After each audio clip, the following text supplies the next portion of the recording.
believe in hard work, don't believe in luck, believe in hard work. আপনার পড়া মানে আপনি এটাকে রেকর্ড করে নানাভাবে শুনে শুনে মনে রাখতে পারেন, কিন্তু এটার চাইতে আমার মনে হয় আপনার মস্তিষ্কে চিরস্থায়ী দাগ ফেলার জন্য এখনো বোধহয় বই পড়ার বিকল্প কিছু আছে বলে আমি মনে করি না। আমি ডেনমার্ক থেকে কোপেনহেগেন থেকে জার্মান গিয়েছিলাম ট্রেনে, মানে ইউরোপটা দেখতে দেখতে যাবো বলে, মাঝখানে একটা ফেরিও পাওয়া হয়েছে। তো আমার পাশে কয়েকজন ইউরোপিয়ান বসে আছেন, ভাই তিনি ডেনিশ হবেন, না হলে জার্মান হবেন, মানে যে কটা দেশ পড়ে আর কি, তাদের কেউ না কেউ হবে। 2-3 জন বসেছিলেন, 2-3 জনের হাতেই বই, ডেনিশ ভাষায় লেখা অথবা জার্মান ভাষায় লেখা, আমি বুঝতে পারলাম না।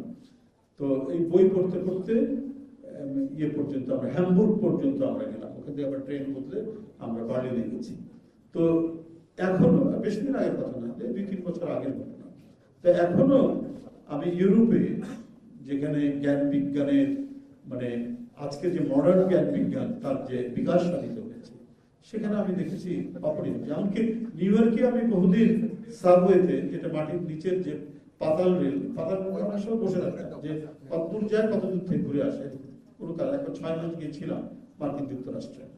তো তখনই দেখতাম যারা একটু লং রুটে যাচ্ছেন, ধরুন ইয়ের থেকে কুইন্স থেকে ব্রুকলিন যাবেন, এটা একটু বেশি সময় লাগে, 1 ঘন্টার মতো বা 40 মিনিটের মতো পথ, ও দেখতাম যে বই খুলে বসে আছে সবাই, আর্নেস্ট হেমিংওয়ে পড়ছে, না হলে জন স্টেইনবেক পড়ছে, কিছু না কিছু পড়ছে আর কি, হাতে উপন্যাস আছে, না হলে রাজনৈতিক বই আছে।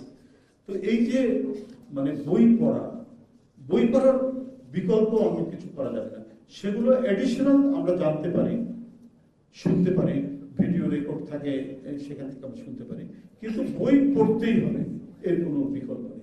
আজও কিন্তু আমি ভাইস চ্যান্সেলর সাহেবের সাথে আমি আলাপ করছিলাম, আমি এক্সচেঞ্জ করছিলাম ভিউজগুলো, আজও কিন্তু মার্কিন যুক্তরাষ্ট্রের স্কুলগুলোতে আমাদের যে ট্র্যাডিশনাল সিস্টেম, যে হোমওয়ার্ক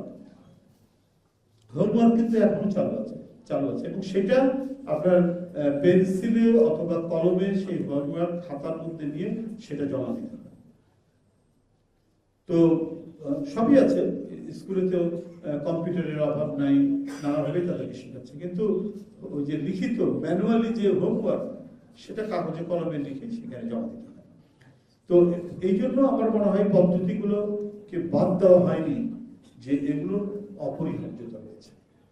তো আজকে যারা এখানে স্টুডেন্টরা যারা আছেন, এই ধরনের একটি প্রতিষ্ঠান উত্তরায় এভাবে যে গড়ে উঠেছে, এটি আমার ধারণা ছিল না, এবং আমার বিশ্বাস যে এই সকল প্রতিষ্ঠান একটা ইউনিভার্সিটির যে কনসেপ্ট, ইউনিভার্সিটির যে ডেফিনিশনের মধ্যে পড়ে, আমরা যেখানে এগ্রিকালচার ইউনিভার্সিটি, ইঞ্জিনিয়ারিং ইউনিভার্সিটি, কিন্তু ইউনিভার্সিটি ইটসেলফে একটা ভাস্ট একটি বিষয়। ইউনিভার্সিটির বিভিন্ন ফ্যাকাল্টি থাকতে পারে, এগ্রিকালচার ফ্যাকাল্টি থাকতে পারে, ইঞ্জিনিয়ারিং ফ্যাকাল্টি থাকতে পারে, মেডিকেল ফ্যাকাল্টি থাকতে পারে, হার্ভার্ডের নিজস্ব মেডিকেল ফ্যাকাল্টি আছে, স্কুল অফ মেডিকেল সায়েন্স, এটা হচ্ছে একটা ইউনিভার্সিটির আন্ডারে। ইউনিভার্সিটি বললে পরিপূর্ণতা বোঝায়, গ্রেট আলমা ম্যাটার, সে আলমা ম্যাটারের সবকিছুই থাকবে। তো সেইটার কিছু আভাস আমি কিন্তু এখানে পেয়েছি। এখানে ইঞ্জিনিয়ারিং ডিপার্টমেন্ট আছে, এখানে এগ্রিকালচার আছে, এখানে এবং ইয়ে তো আছেই,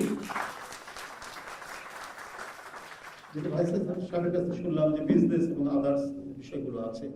তো এইটা নিঃসন্দেহে খুব উল্লেখযোগ্য আমি মনে করি এই বিশ্ববিদ্যালয়টি আরো নানাভাবেই এটা ডেভেলপ করবে, এবং ছাত্ররা তারা এই ডেডিকেটেড, যেখানে ডেডিকেটেড শিক্ষক থাকে সেখানে ডেডিকেটেড ছাত্র বেরোবে, আর সাফল্য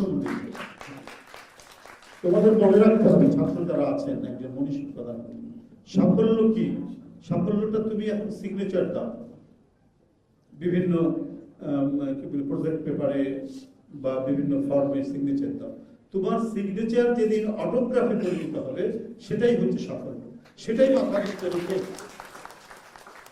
যখন সিগনেচার টার্ন দেবে অটোগ্রাফে, তখনই তোমার সাফল্যের মাধ্যমে তুমি সফল। আর একটা জিনিস মনে রাখতে হবে, নলেজ, এটা হচ্ছে বিরাট power. Knowledge will give you power, but এর সাথে নলেজ তোমাকে আরেকটি যে জিনিস দেয়, অথবা তোমাকে ইন্ডিপেন্ডেন্টলি যেটা জানতে হবে, সেটা হচ্ছে ক্যারেক্টার, বৈশিষ্ট্য। তোমার যদি এথিক্স ডেভেলপ না হয়, তোমার যদি মোরালিটি ডেভেলপ না হয়, তুমি অনেক জ্ঞান লাভ করেছো, তাহলে কিন্তু হবে না। Character will give you respect. Knowledge তোমাকে পাওয়ার দেবে, ক্যারেক্টার তোমাকে দেবে রেসপেক্ট। এটা মাথার মধ্যে নিয়েই তোমাদেরকে কাজ করতে হবে। যাই হোক, আজকে তোমাদের এই প্রতিষ্ঠানে এসে আমার খুব ভালো লেগেছে। আর একটা জিনিস এর পাশাপাশি বলে যায়, মনে রাখতে হবে স্টুডেন্টদের বিশেষ করে, যে ডোন্ট বিলিভ ইন লাক, ভাগ্যে বিশ্বাস করো। আরে বাবা, ভাগ্যে কি আছে, দেখা যাবে, যা আছে তা। No, don't believe in hard work, don't believe in luck, believe in hard work. Hard ওয়ার্ককে তুমি বিশ্বাস করো, নট লাক।